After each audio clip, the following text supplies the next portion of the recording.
भक्ति भक्त भगवंत गुरु चतुर नाम बपु एक, इनके पद बंधन किए नासे विघ्न अनेक।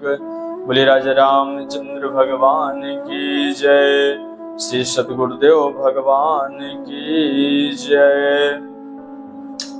आज की ये कथा बड़ी ही सुंदर, बड़ी ही अनुपम और ठाकुर जी के लीला की बड़ी ही विचित्र कथा है। ये कथा श्रीमद् भागवत महापुराण से आती है। श्री सुखदेव जी परीक्षित को बताते हैं कि हे परीक्षित, जब देवासुर संग्राम हुआ, देवताओं और दैत्यों के बीच में जब युद्ध होने लगा, तो दैत्यों के तीक्ष्ण अस्त्रों से देवता अमर होने के बावजूद भी वो मरते जा रहे थे। तब उनको बड़ी चिंता हुई कि अब क्या किया जाए। क्यों? क्योंकि उससे पहले दुर्वासा जी तीनों लोगों को श्राप दे चुके थे श्रीहीन होने का, ताकि इनकी सारी शक्तियां नष्ट हो जाएं। दुर्वासा जी ने श्राप के कारण तब देवताओं को बड़ी चिंता हुई कि हम दैत्यों से ये संग्राम कैसे जीतें। तब सारे देवता मिल करके भगवान ब्रह्मा जी के पास गए। ब्रह्मा जी के पास में जाकर अनेकानेक स्तुति की। स्तुति करने के बाद में सारी समस्या बताई कि प्रभु दैत्यों से हम नहीं जीत पा रहे और दैत्य बड़े ही भीषण तरीके से युद्ध कर रहे हैं, और कोई ऐसा उपाय बतलाइए, नहीं फिर सृष्टि की बड़ी हानि हो जाएगी, इस प्रगति में बड़ी उथल पुथल मच जाएगी। तब ब्रह्मा जी ने कहा कि देखो, मेरे बस की बात नहीं है ये, इस सारी समस्या को भगवान श्री हरि ही दूर कर सकते हैं। इसलिए चलो मैं भी साथ चलता हूं और बैकुंठ चलते हैं, भगवान श्री हरि को ये सारी समस्या सुनाते हैं, वो जरूर कोई ना कोई हम लोगों को रास्ता बतलाएंगे। तब ब्रह्मा देवता भगवान श्री हरि के पास पहुंचे। श्री हरि की अनेकानेक स्तुति वंदना करके सारी कथा सुनाई कि प्रभु हम दैत्यों पर विजय कैसे प्राप्त करें, बड़ी संकट आन पड़ी है। तब भगवान श्री हरि ने कहा कि समुद्र मंथन करना पड़ेगा, बिना इसके काम नहीं चलेगा। समुद्र मंथन से क्या होगा? सबसे पहले उसमें कालकूट नाम का हलाहल विष निकलेगा, और इसके बाद में अनेकानेक रत्न निकलेंगे, और फिर कहीं जाकर अमृत निकलेगा, और वो अमृत पान करना पड़ेगा, और अमृत पान करके फिर दैत्यों से युद्ध करना पड़ेगा। इस प्रकार दैत्यों पर आप लोग विजय पा सकते हैं। तो कहने लगा, प्रभु होगा कैसे ये?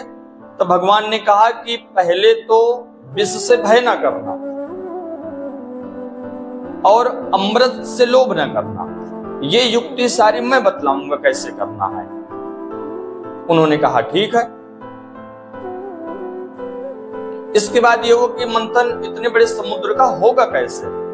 तब भगवान श्री हरि ने कहा कि आप लोग अकेले नहीं कर सकते हो, जा करके थोड़ा लालच दैत्यों को दो।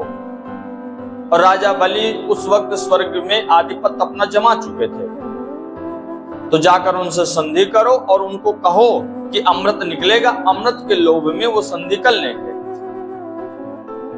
और ठीक वैसा ही किया। तो फिर विधि, इंद्र ने प्रश्न किया कि प्रभु विधि फिर इसके कैसी होगी? ये तो ठीक है, हम जाकर संधि करते हैं, लेकिन इसकी विधि कैसे होगी? तब भगवान ने कहा कि मथने के लिए मंदरांचल पर्वत लाना पड़ेगा, उसको उखाड़ करके समुद्र में, और वासुकी से भी जाकर कहो कि वो रस्सी बने, उसको भी कहो कि अमृत के कुछ बूंदे तुमको भी मिलेंगी, तो वो भी लालच में आएगा, वासुकी जो नांग है। फिर इसके बाद में तुम दोनों लोग मिलकर समुद्र मंथन करो।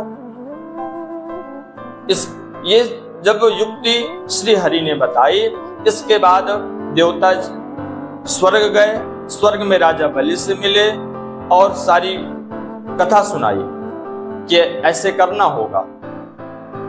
तो राजा बलि इस संधि पर अपनी सहमति प्रदान कर दी। उन्होंने कहा ठीक है, हम तैयार हैं। इसके बाद दैत्य और देवता दोनों मिलकर के गए मंदराचल पर्वत के पास। उसको उखाड़ तो लिए लेकिन लाने में असमर्थ हुए। तब भगवान श्री हरि ने गरुड़ का आह्वान किया। गरुड़ जी आए, गरुड़ की पीठ में वो पर्वत लादा गया और फिर इस तरह से समुद्र तक वो पहुंचा। और वासुकी को कहा गया कि भाई आप चलो और आपको रस्सी बननी है, मथानी में आपको लपेटना है। उन्होंने कहा ठीक है, चलो हम भी चलते हैं। इस प्रकार से दोनों देवता और दैत्य समुद्र में आए। सारी तैयारी हो गई, मथना चालू हो गया। समुद्र मंथन प्रारंभ हुआ। मंथन शुरू हुआ, मथते गए लेकिन सफलता नहीं मिल पा रही थी। और मथते मथते देवता भी थक गए और दैत्य भी थक गए। क्यों थक गए? क्योंकि वो पर्वत नीचे चला जा रहा था, कुछ आधार नहीं था उस पे। इस पे भगवान श्री हरि मुस्कुराए और उन्होंने देवताओं से कहा और दैत्यों से कहा कि ये जो विघ्न आ रहा है ना, ये विघ्न आज गणेश जी की वजह से आ रहा है, क्योंकि आपने उनकी स्तुति नहीं की और कार्य प्रारंभ कर दिया। देखिए, श्री हरि सर्व समर्थवान है, लेकिन उन्होंने ही प्रगति में ये नियम बनाया है कि मनुष्य कोई भी शुभ कार्य करे उसके पहले गणेश जी का आह्वान करे। तो इस क्रम को ठाकुर जी कैसे तोड़ सकते हैं? तो गणेश जी को बढ़ाई देने के लिए देवताओं और दैत्यों से पूजन करवाया। और जैसे वो पूजन करने लगे, स्तुति करने लगे, उसी समय ठाकुर जी अपने लीला को दिखाते हुए विचित्र रूप से कच्छप, कमठ यानी कछुए का रूप धारण करके उस मंदराचल पर्वत के नीचे, उस पर्वत के नीचे समुद्र के अंदर प्रवेश किया और नीचे जाके बैठ गए स्वयं भगवान श्री हरि। और फिर देवताओं से और दैत्यों से कहा अपना प्रारंभ करो। फिर इसके बाद मंथन चालू हुआ, लेकिन फिर भी कोई सफलता नहीं मिल पा रही थी। ठाकुर जी ने वहां पर 3 रूप धारण किए। कैसे 3 रूप धारण किए? एक रूप से देवताओं के साथ में मथ रहे थे, दूसरे रूप में कच्छप बनकर स्वयं उस धुरी में आधार बनकर बैठे हुए थे नीचे, और एक रूप से उस पर्वत को ऊपर से दाबे हुए थे ताकि वो सही प्रकार से कार्य करे। इस प्रकार ठाकुर जी 3 रूप धारण किए थे, लेकिन फिर भी सफलता नहीं मिल पा रही थी। मंथन चलता रहा, अनेकानेक कई दिन तक मंथन चला, लेकिन देवता भी थक गए और दैत्य भी थक गए। भगवान ने सोचा कि ऐसे काम नहीं चलेगा। तब भगवान ने अपने सहस्त्र हस्त धारण किए और स्वतः मंथना चालू कर दिया। जब स्वतः मथना चालू कर दिया, सर्वप्रथम जब हलाहल विष निकला तो उससे हलचल मच गई कि अरे इस विष को धारण कौन करे। जीवों में हलचल मच गई, सृष्टि में हलचल मच गई। जब होगा क्या? इस विष को पान कौन करेगा? अमृत की तो बात बड़ी दूर की रही, इस विष को कौन धारण करे? तब पुनः भगवान की स्तुति की कि प्रभु आप ही कुछ करिए। तब भगवान श्री हरि ने कहा आप महादेव की स्तुति करिए, क्योंकि इस विष को सिर्फ महादेव ही धारण कर सकते हैं। इसके अलावा इस सृष्टि में किसी की क्षमता नहीं है कि इस विष को पान कर सके। तब महादेव की स्तुति की गई। महादेव जी भी मुस्कुराते हुए भगवान श्री हरि की लीला जान गए कि निश्चित रूप से ठाकुर जी कुछ विशेष कार्य कर रहे हैं। भगवान महादेव प्रकट हुए और भगवान श्री हरि की इच्छा जान करके महादेव जी ने उस विष को बड़ी सहजता के साथ में अपने कंठ में धारण कर लिया। अब ये सवाल आता है कि नीचे क्यों नहीं वो कंठ के गया? तो इसमें भक्तों का बड़ा ही सुंदर भाव है कि महादेव जी के हृदय में भगवान श्री रामचंद्र जी निवास करते हैं। तो इसलिए कि रामचंद्र जी इतने कोमल हैं कि उनको किसी प्रकार का कष्ट न हो, इसलिए महादेव जी ने उसको कंठ में ही धारण कर लिया और नीलकंठ कहलाए। बोले नीलकंठ महादेव जी की जय हो। तो नीलकंठ कहलाए महादेव। इसके बाद में मंथन पुनः प्रारंभ हुआ। जब पुनः प्रारंभ हुआ तो इसके बाद में कामधेनु निकली, गाय। जब कामधेनु निकली तो उसको ऋषियों को दिया गया कि लीजिए आप लोग भजन करिए, जब तब करिए और बढ़िया दुग्धपान करिए, ठाकुर जी का भोग लगाइए। कामधेनु निकली। इसके बाद कामधेनु के बाद उच्चैश्रवा नाम का एक तेजस्वी अश्व निकला, अर्थात घोड़ा। वो दैत्यों को दिया गया कि लो, इसको आप लोग लो। इसके बाद ऐरावत हाथी निकला जो कि इंद्र को दिया गया, जो इंद्र की सवारी के रूप में काम आया। इसके बाद कौस्तुभ मणि निकली। मणि को भगवान श्री हरि ने स्वतः अपने कंठ में धारण किया। इसके बाद कल्प वृक्ष उस मंथन से प्राप्त हुआ और कल्प वृक्ष स्वतः जाके स्वर्ग में स्थापित हो गया। इसके बाद अप्सराएं निकली। अप्सराएं भी कहीं न रुक करके स्वतः स्वर्ग को चली गई। इसके बाद वारुणी देवी निकली जो कि दैत्यों ने सहसा स्वीकार किया। इसके बाद में लक्ष्मी जी निकले। तो लक्ष्मी जी का वर्ण स्वयं भगवान श्री हरि ने किया। लक्ष्मी जी के बाद धनुष भगवान श्री हरि ने धारण किया। चंद्रमा निकले, वो आकाश में चले गए कि अनंत आकाश में आप विचरण करिए और इस सृष्टि को आप रात्रि में प्रकाश प्रदान करिए। इसके बाद शंख निकला। शंख को भी भगवान श्री हरि ने धारण किया और अंत में जाकर के धन्वंतरी जी ने उस अमृत कलश को लेकर स्वयं प्रकट हुए।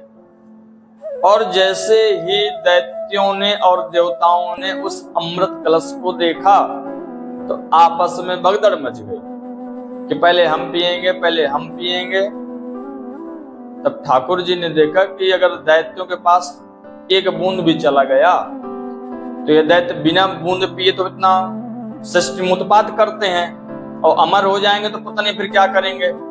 तब भगवान ने वहां पर एक सुंदर लीला प्रस्तुत की और एक पुनः नए अवतार में आए जो कि मोहिनी रूप कहलाया। ठाकुर जी ने बड़े ही सुंदर मोहिनी रूप धारण करके दैत्यों को इतना मोहित किया कि दैत्य उनकी हाँ में हाँ करने लगे। तब दैत्यों से कहा, देखो मैं तुम लोगों को पिलाऊंगी लेकिन तुम मेरा कहना मानो। तो कहने लगा क्या? कहना पहले पंक्ति में बैठो। और ठाकुर जी अपनी लीला प्रस्तुत करते हुए देवताओं को अमृत पिलाना शुरू कर दिया। लेकिन ये लीला कुछ संदेह में राहु नाम का जो दैत्य था उसको थोड़ा शंका हो गई, तो वो जाकर के देवताओं की पंक्ति में रूप बदलकर बैठ गया। किसके बगल में बैठा? सूर्य और चंद्रदेव के। जब उनके बगल में बैठा तो जैसे ठाकुर जी अमृत पिलाने आए, जैसे उसने अंजलि लगाई, जैसे पिलाना चाहा तो सूर्यदेव भगवान ने तुरंत वहां पर बोल दिया कि ये दैत्य है। तब वो एकदम घबराया, अपने रूप में आ गया। लेकिन तब तक कुछ बूंदें उसके अंदर जा चुकी थी। भगवान अपने रूप में आए और तुरंत सुदर्शन चक्र से उसका सिर काट दिया। लेकिन तब तक अमृत की बूंदें उसके अंदर जा चुकी थी और राहु से केतु बन गया। दो हो गए वो। तब भगवान श्री हरि ने उनको नवग्रह मंडल में स्थान दिया कि चलो कोई बात नहीं, तुम नवग्रह में स्थापित हो जाओ, तुम्हारी भी पूजा होगी। और आज भी अमावस्या और पूर्णिमा के दिन सूर्य और चंद्रमा को वो राहु और केतु दोनों ग्रहण करते हैं, परेशान करते हैं, आक्रमण करते हैं उनके ऊपर। तो इस प्रकार यह कथा श्रीमद् भागवत पुराण से सुखदेव जी राजा परीक्षित को श्रवण कराते हैं कि ठाकुर जी जब जब इस प्रगति पर कोई संकट आया, देवताओं पर कोई संकट आया, तो ठाकुर जी ने किसी न किसी लीला से उनकी रक्षा की। इस प्रकार यह कच्छप भगवान का कमठ अर्थात कछुए का अवतार हुआ। हम आप लोगों ने सुंदर कथा को श्रवण किया। बोलिए कच्छप भगवान की जय।